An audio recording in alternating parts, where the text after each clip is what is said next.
আওয়ামী লীগ যদি আর কিছুদিন ক্ষমতায় থাকিলে হয়, ওগুলি লিস্ট করা আলেমদেরকে ফির ওই জেলখানাত বা ক্রস ফায়ার দিলে হয়। এলা শক্তি সব সময় একরকম থাকে না। সম্মানিত ভাইগণ, কষ্ট হয়। তাহলে আল্লাহ পাক এখানে জানাই দিয়েছেন ব্যতিক্রম বিষয়টা, তাই বলে ঈমান নষ্ট করি নয়, দেশ রক্ষার জন্য। এখানে যদি আরেকবার ভোট হয়, আবার কত অর্থ খরচ হবে, আবার কি হবে দেশ রক্ষার খাতিরে।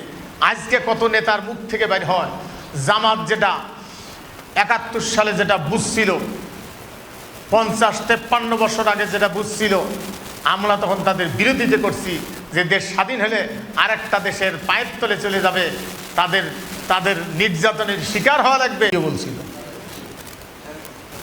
যে এটা যদি তখন বুঝতাম জামাত যেটা বুঝছে, তাহলে যুদ্ধ করতাম না।